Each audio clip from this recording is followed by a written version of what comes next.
God's Word Fellowship. I'm Gerald Santiago. This is the Word Feast. Today we are going to meditate on Jesus, our Redeemer. We have not yet completed the previous series, the parable of the sower, but this is the time where we want to remember our Lord Jesus as Easter is approaching. We want to remember and meditate on our Lord Jesus Christ. So in the next 3 weeks, including this message, we are going to be studying about our Lord Jesus Christ and the work of redemption that He has accomplished for us. To begin with, let's pray. Father, we come to you in the name of our Lord Jesus. Father, we thank you so much for your holy written word. Father, we thank you for your wonderful word. Father, we pray you teach us your word. Father, we pray you grant us wisdom, knowledge, understanding, and revelation in your word, your will, and your love. Father, we pray you grant us ideas, concepts, and insights. Father, we pray you show us great and mighty things that we do not know. Father, we pray you show us wonderful things out of your word. Father, we pray you grant us word in due season.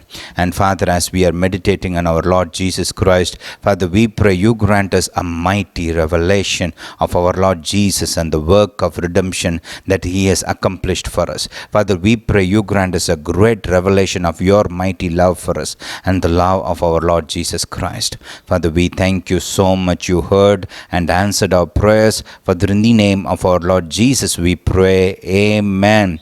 Hallelujah. Hallelujah to Jesus. Glory be to Jesus. Let's go to Matthew chapter 26. Matthew chapter 26, and we are going to begin from verse 26. And as they were eating, Jesus took bread and blessed it, and broke it and gave it to the disciples and said, "Take, eat, this is my body." And he took the cup and gave thanks and gave it to them, saying, "Drink ye all of it, for this is my blood of the New Testament, which is shed for many for the remission of sins. But I say unto you, I will not drink henceforth of this fruit of the vine until that day when I drink it new with you in my Father's kingdom." So we see the Bible, as you study it, you will see has many feasts. Now some people question, why should we celebrate this day? What is so special about this day? Some people have problem with Christmas being in December. Some people have the problem with the dates and the years and the month. But that's not the main thing. The main thing is that we should remember our Lord Jesus. God is big about remembering, right? Our God wants us to remember our Lord Jesus Christ and what He has done for us. Christmas is about remembering that our Lord Jesus came down to the earth as a man to redeem us, to deliver us. Christmas is a time where you remember the love that God has for us. God so loved the world that He gave us His Son. So that is the main thing. That's what we are focusing on. Right? Maybe the date is different. Maybe the month is different. Who cares? Right? The point is to remember our Lord Jesus Christ. That's the main thing. Let me read you another verse. Go with me to 1 Corinthians chapter 11. 1 Corinthians chapter 11. Here Paul is teaching the Corinthians about the Lord's Supper. And as he is teaching them, he is pointing out certain important aspects of this particular remembrance, right? Let's look at verse 24. And when he had given thanks, he broke it and said, "Take it, this is my body, which is broken for you. This do in remembrance of me." Notice, what's the point of the Lord's Supper? Why are we partaking of the Lord's Supper every now and then?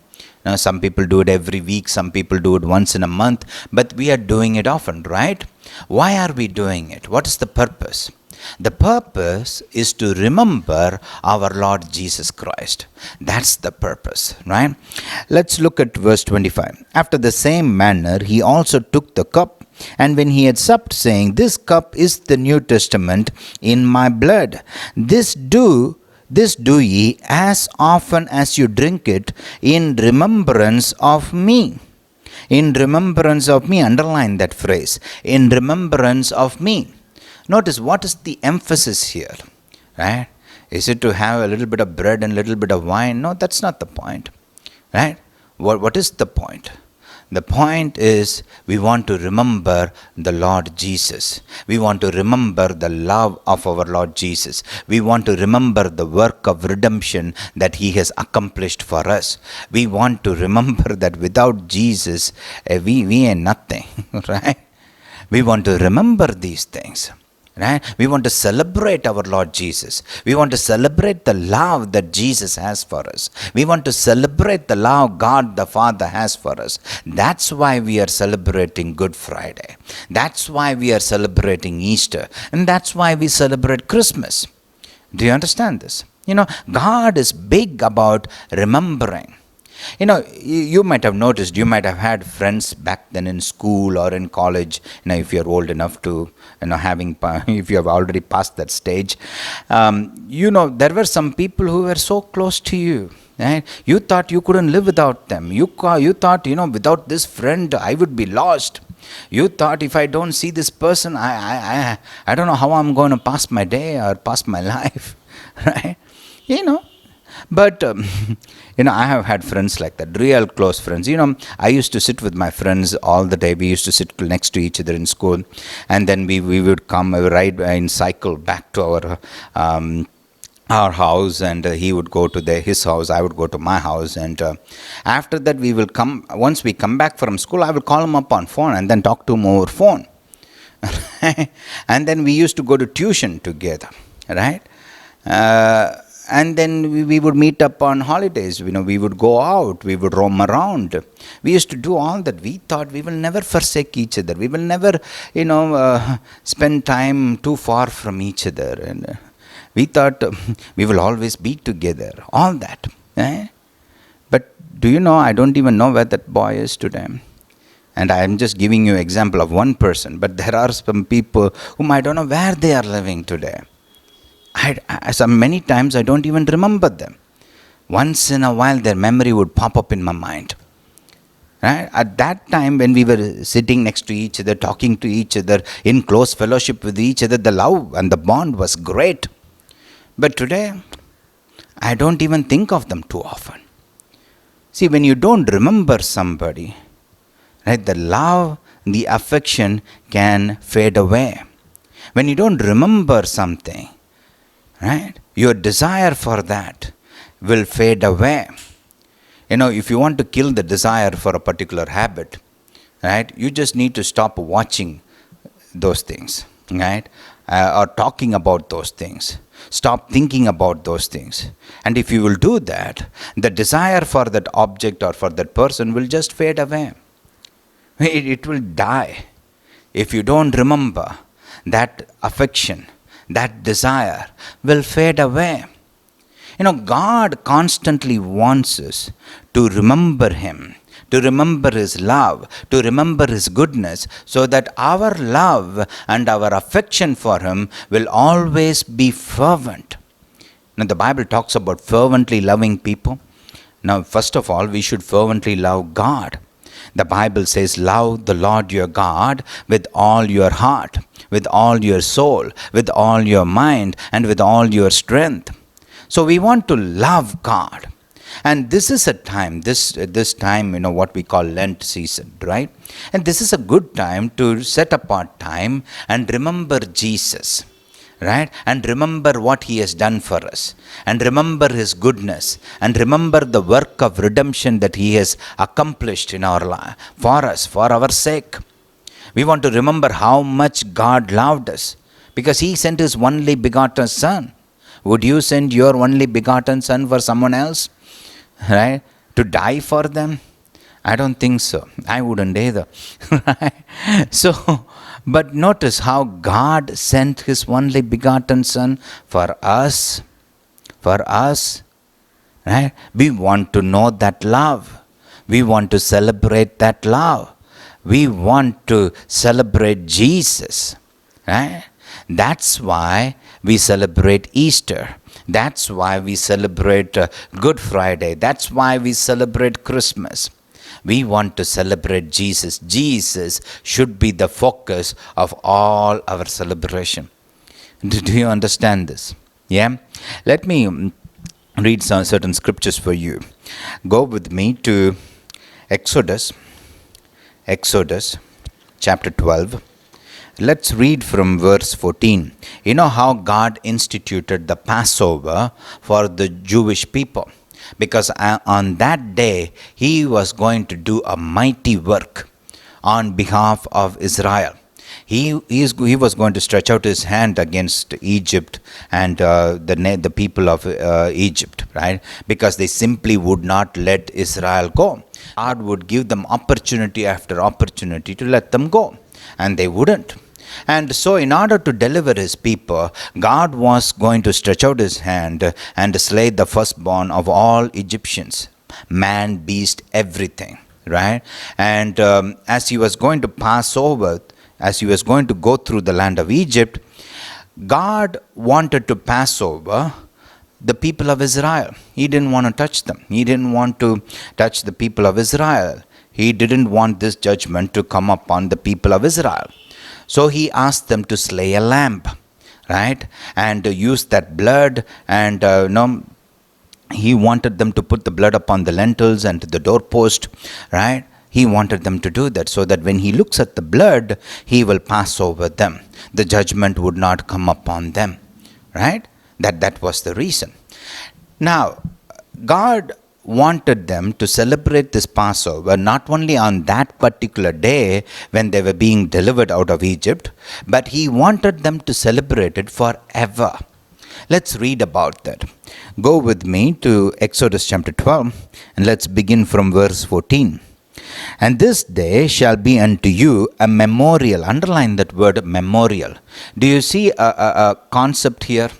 We read in Matthew about remembrance, and here it's talking about memorial. It all has to do with memory. See, memory is a powerful force. You want to remember the right things. You want to remember what God has done for you. And as you remember, the love and the affection that you have for God will increase. Do you understand that? It will always be stirred up. It will always be fervent. That's why God has instituted all these celebrations. Look at verse 15. Okay, let's read verse 14 again. And this day shall be unto you for a memorial, and you shall keep it a feast to the Lord throughout your generations. You shall keep it a feast by an ordinance forever. This was a law for them. They were going to celebrate this forever. Say forever. Right? Forever. This is not, even though the actual incident happened only once, right? But God wanted them to remember it forever. Year after year, year after year, generation after generation, generation after generation. God wanted them to remember this one incident where God passed over the people of Israel, and he stretched out his hand against the adversaries of Israel so that he can bring about a mighty deliverance on their behalf for them. See, God wanted them to remember this mighty deliverance that he brought for them. Do you see that? It's not a once in a time activity. No, this was supposed to be done year after year, year after year. Did you understand this? See, when the memory of something fades away, it produces disastrous results for any generation. Let me show you something. Hold your hand here. Go back to Exodus chapter 1. In Exodus chapter 1, you will see a very important statement. 8. Exodus chapter 1 verse 8. Now there arose up a new king over Egypt, which knew not Joseph. See, it's a very small statement, but it is a vital statement, right? Because not knowing Joseph brought about disaster for Egypt. It brought about the destruction of Egypt. See, as long as the people of Egypt and the kings of Egypt remembered Joseph, right, and they treated the people of Israel well for the sake of Joseph, Egypt was prosperous. Egypt was glorious. Egypt remained and became more powerful, right? So it went well with Egypt as long as they remembered what Joseph did for them. But the day they forgot Joseph and what he did for them, right? They went about dealing with Israelites harshly, with cruelty. They even wanted to kill their babies. And they did crazy things just so that these people will not multiply, which was directly in opposition to God's plan for Israel. That brought about the destruction of Egypt. Forgetting Joseph, right, was the reason why Egypt was destroyed. That was the main thing. Do you understand this? We talk about the cruelty and the harshness with which Egypt dealt with Israel, but do you know why they did it? They did it because they forgot Joseph. In the same way, many Christians, they live about their lives, they go about their lives, they live their lives busy, doing whatever they are doing. Many times Christians forget Jesus. You ask them, are you a Christian? They will say, I'm a Christian. Yeah, I'm a Christian, brother. I go to church. I'm born again. I'm a believer. Right? But as they are going through their work, you don't see the impact of Jesus in their life. You don't see the impact of redemption in their life. Why? Because they have forgotten all about it. They have forgotten Jesus. They have forgotten what He did for them. And they have forgotten how that will impact their life. They have walked away from all that. And God wants to stop that. That's why He has instituted these days of remembrance. That's why He instituted these feasts. Did you get this now? Yeah? Look at this. Let's go back to Exodus. Exodus chapter 12. Let's read verse 26. And it shall come to pass, when your children shall say unto you, what mean ye by this service? That you shall say, it is a sacrifice of the Lord's Passover, who passed over the houses of the children of Israel in Egypt when He smote the Egyptians and delivered our houses. Right? See, notice another major blessing that comes out of celebrating Easter or Christmas or Good Friday is that it is an opportunity for us to teach our children. Sometimes the next generation, they don't understand these things. They don't know why we are celebrating. They think I'm a Christian, so I have a Christian festival. Right? Other people of other religions celebrate their festivals, and we have our own festival, so we celebrate our festival. This is the Christian festival. While it is true that the Easter and Good Friday and Christmas are Christian festivals, right? Good, true, right? But you always need to know the purpose. The purpose is to remember Jesus and what He has done for us. The purpose is to remember the cross and what Jesus did for us in the cross. The purpose is to remember the resurrection of Jesus and what the resurrection means to us. That's the purpose. If there is no remembrance of these things, then this becomes a traditional celebration. Right? Other people have their festivals, we have our festivals. That's about it. Right? On that day you just gather together, maybe have a family dinner, eat a few sweets and say hallelujah and go to your home. But if you will spend this time remembering Jesus, if you will spend this time remembering the work that Jesus has done for us, if you will spend this time remembering what Jesus did for us on the cross, if you will spend this time remembering how much God loves us, hey, it will be a glorious celebration and it will produce great results in your life. Did you get what I said? Yeah? All right. And take the time to teach your children. The next generation should know Jesus. If we spend regular time teaching about Jesus and what He has done for us, it won't be difficult for them to get saved when they come to that place of decision, right? It will be easy for them to choose Jesus. But if we don't spend that time teaching about Jesus, then they think, okay, I'm just a Christian, That's why we have so many namesake Christians or outstanding Christians. I was an outstanding Christian, You know what I mean by that? Right? I was born in a Christian family, but I wasn't too involved with the Christian way of life. Right? I wasn't too involved with Jesus.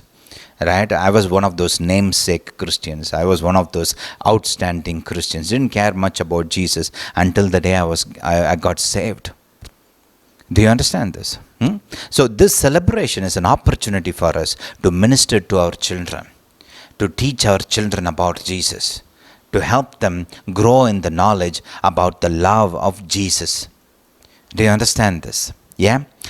Let's go to another portion. Go with me to the book of Esther. During the time of Esther, there arose a major villain, named Haman. And he wanted to destroy the entire race of Israel. He wanted to destroy all the Jews, everyone. Mordecai, offended this guy Haman, right?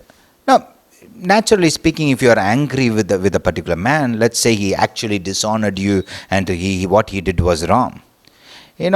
Usually people would take vengeance on that one person, right? But this guy went beyond that. He was not just trying to take vengeance on Mordecai, he wanted to destroy the entire race of Jews. He wanted to destroy them all. Now that's the work of the devil, you see. Right? So, but our God is El Shaddai. The God of Abraham is alive and well. The God of Abraham, Isaac, and Jacob showed up. God had already prepared an answer, a solution for the Jews in the form of Esther. So Esther went before the king. God gave favor for Esther, and God brought about a mighty deliverance for the Jewish people. And once the deliverance happened, the Jewish people did something very important, and I want to focus on that. Go to Esther chapter 9. Let's read from verse 22. Esther chapter 9, verse 22 onwards. As the days wherein the Jews rested from their enemies, and the month which was turned unto them from sorrow to joy, and from mourning into a good day, that they should make them days of feasting. Underline that. Days of feasting. Right? Days of feasting and joy, and of sending portions one to another and gifts to the poor. Now some people question, why are you buying gifts during Christmas? Why are you sending gifts, portions to the poor and the relatives and friends? Why do you do that? This is why we do that. See, we remember the deliverance that God has brought for us.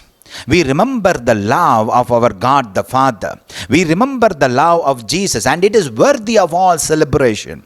It is worthy of all celebration.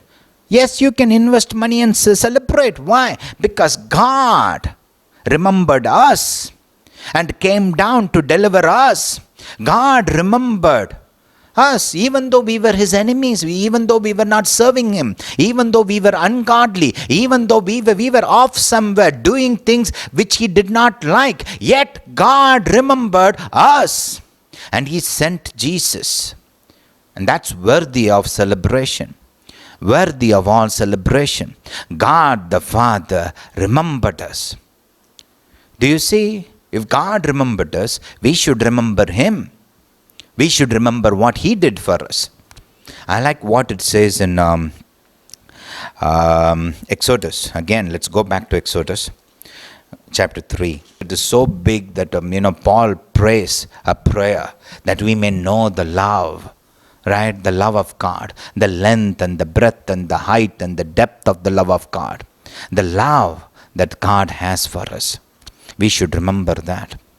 Right? For me, the cross is a symbol of God's love. When I look at the cross, that's what I remember. That's what comes to my mind. God loves me. Right? God loves me. Jesus came for me. See, if you think God loves the world, it has a certain impact. But you have to cross that phase and come to a place where you say, God loves me. Right? You should make it personal. Jesus died for me. I heard about a particular story about a ship captain. This man was a Christian, but he did not believe so much about healing and stuff like that. So there was this uneducated boy, right? He was in the ships doing some menial work, but he used to read the Bible. So because he used to read the Bible, they knew that this guy is a Christian and he believes in the Bible and reads the Bible. So this particular shipmaster, when he was sick and he was in deep trouble, he asked for somebody who knows about the Bible to read him something, right? So they went and looked for this boy. And because they know that this boy, he reads the Bible, he's a Christian, so they called for him. And this boy, he went and he took the Bible and he went and met the shipmaster, and he read to him Isaiah, right? In the book of Isaiah, chapter 53. Let's read that. Go with me to the book of Isaiah and chapter 53. This is the great redemption chapter. Right? Anytime you talk about redemption, you want to go to Isaiah chapter 53. And notice the display of love here. Let's read from verse 3. He is despised, talking about our Lord Jesus, and rejected of men, a man of sorrows, acquainted with grief, and we hid as it were our faces from him. He was despised, and we esteemed him not. Surely he has borne our griefs and carried our sorrows, yet we did esteem him stricken, smitten of God, and afflicted. But he was wounded for our transgressions, he was bruised for our iniquities. The chastisement of our peace was upon him, and with his stripes we are healed. So this boy, this small boy, teenager, and he read these verses to the shipmaster. But he told him, hey, you know what? My grandmother or my mother, I'm not sure about that mother or grandmother, right? She taught me to read this verse in this way. Shall I read it and show you? And he said, okay, do it. So he read it like this, right? He said, let's call this boy James, okay? So he said, I would read it like this.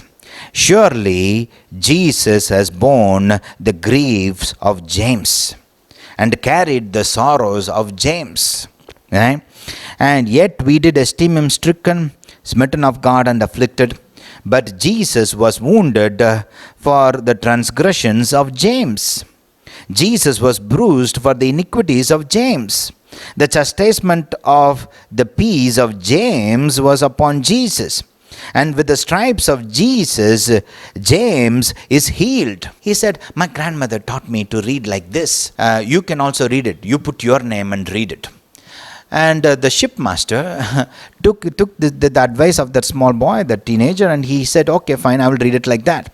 And he started reading this verse with his name on it. He started reading this verse, putting his name, right? He personalized it. He started reading, Jesus took my griefs. Jesus bore my griefs, carried my sorrows. Right? Jesus was wounded for my transgressions. Jesus was bruised for my iniquities. See, he received it for himself. He received it for himself. See, it was not some common love anymore. It was not love for the world alone. No, it became love for him. Right? He didn't think God so loved the world, but he doesn't care about me. Now, when he read that, he thought, God loves me. Jesus was wounded for me. Jesus was bruised for me. Jesus died for my sins. My punishment was upon Jesus. Right? My sickness and disease was upon Jesus. My curse was upon Jesus. See, it became personal.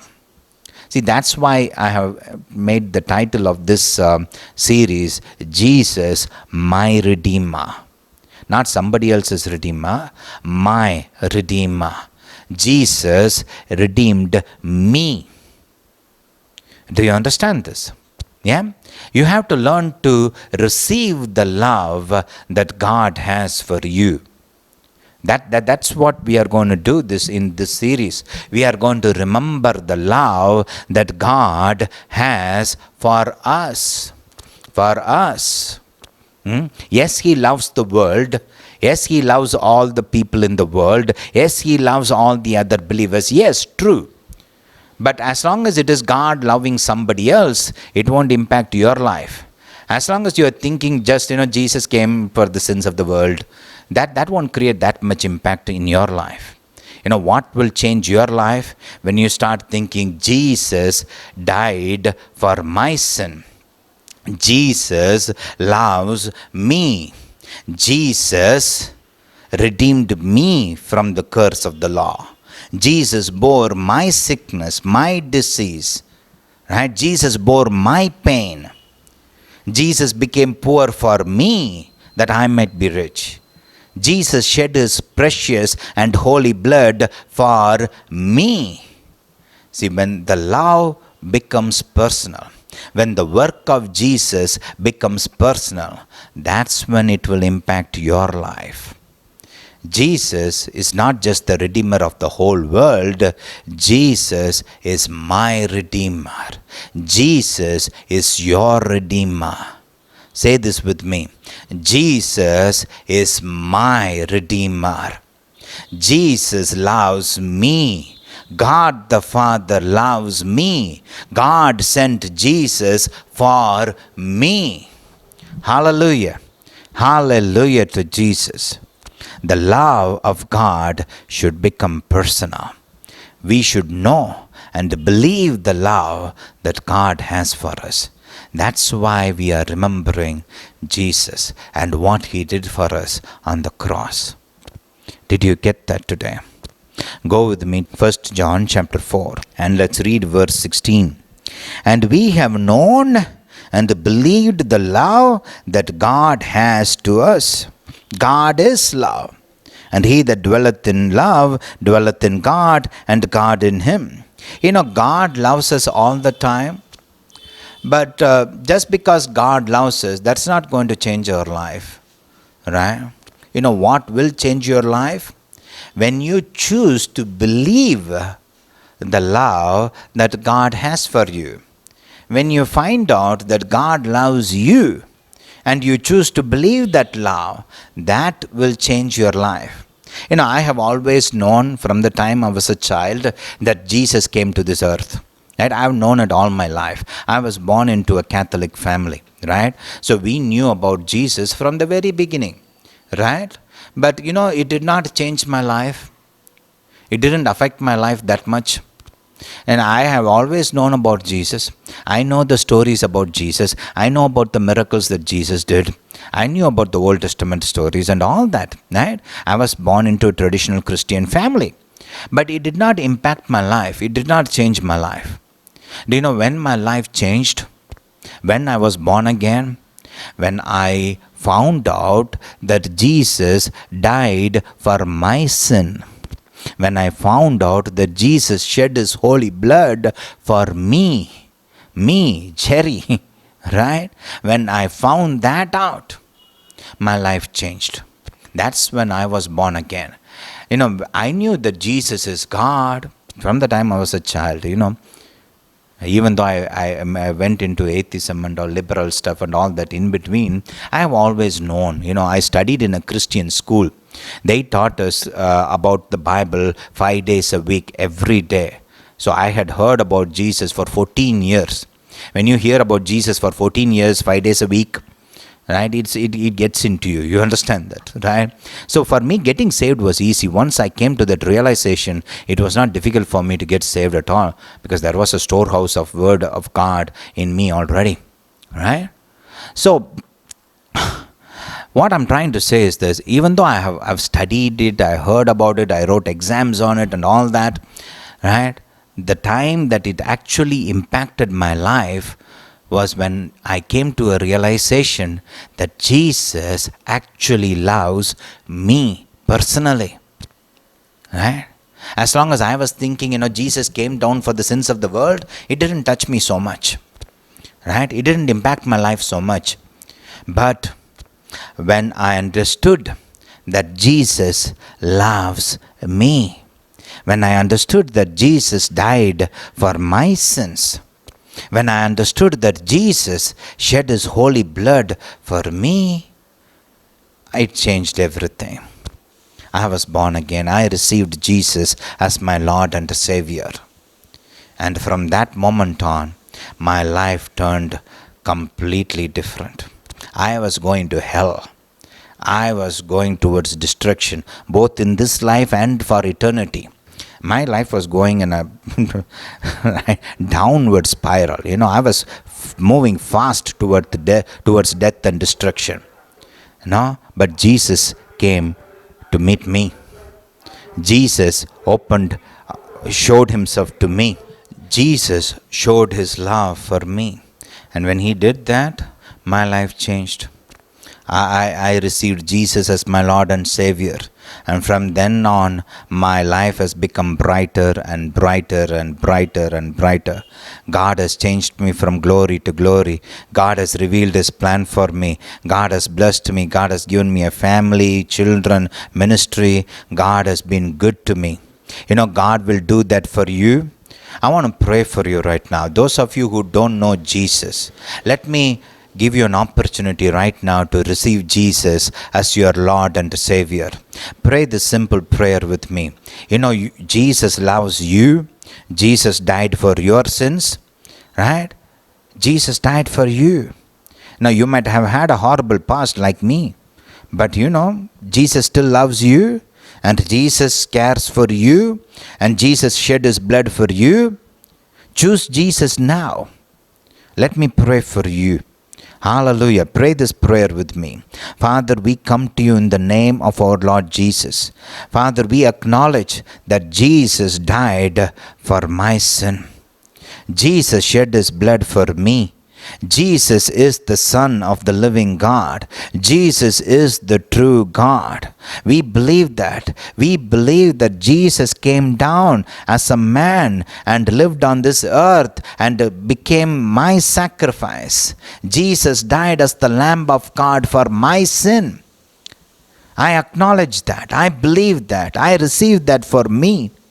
I choose Jesus as my Lord and Savior now. I receive Jesus as my Lord and Savior. Father, I thank you that this moment I am born again. I am confessing right now, Jesus is my Lord. Jesus is my Savior. Father, I thank you so much for saving me. Father, I thank you that I'm your child now. Father, I thank you I'm born again. Hallelujah to Jesus. Hallelujah to Jesus. Glory be to Jesus. Hallelujah. Father, we praise you for it. We thank you for it. We worship you for it. Hallelujah. If you prayed that prayer with me, you are born again right now. Jesus has come into your life. Your life will never be the same. Find a local church. Find a good church and go to that church every week. Right? God will help you find one. Hallelujah. Thank you so much for listening. Let me also pray for you, those of you who are believers. Father, we pray that you are Jehovah Rapha, the Lord who heals us. Father, you are the same yesterday, today, and forever. Father, you said, I will restore health unto thee, and I will heal thee of thy wounds. Father, you said, I will take sickness away from your midst. Father, I pray for the people who are listening to me right now. Father, we pray that you heal them, no matter what sickness it is, what disease it is. Father, we pray that you heal them right now. In the name of Jesus, let the healing power of God flow through their bodies. In the name of Jesus, sickness and disease leave their bodies right now. In the name of Jesus, body parts which are damaged be restored in the name of Jesus. In the name of Jesus, I speak strength to them. In the name of Jesus, I speak long life over them. Hallelujah to Jesus. Hallelujah to Jesus. Thank you, Father. Thank you, Jesus. Hallelujah. Glory be to Jesus. Father, we thank you so much you healed people right now. Father, we thank you for healing them. Father, we thank you for restoring damaged parts in their body. Father, we thank you so much. You showed yourself as Jehovah Rapha, the Lord who heals us. Hallelujah to Jesus. Glory be to Jesus.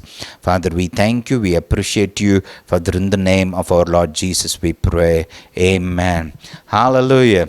Hallelujah to Jesus. You have been blessed today. You have been touched by our Lord Jesus. You have received Jesus as your Lord and Savior. Your life will never be the same. Continue to listen to our messages. It will bring the word of God to you. It will strengthen your walk with Jesus. And those of you who are already believers, subscribe to our channel, like the video, click on that notification bell so that you will continue to receive notifications about the videos that we are releasing, the messages that we are bringing. God will honor you. God will impact your life through these videos and messages. Hallelujah. Please share our channel and our videos with your friends, family, relatives, co-workers, neighbors, people who need the word, people who love the word. Share it with them. God will honor you. Thank you so much for listening. God bless you. Jesus is coming soon.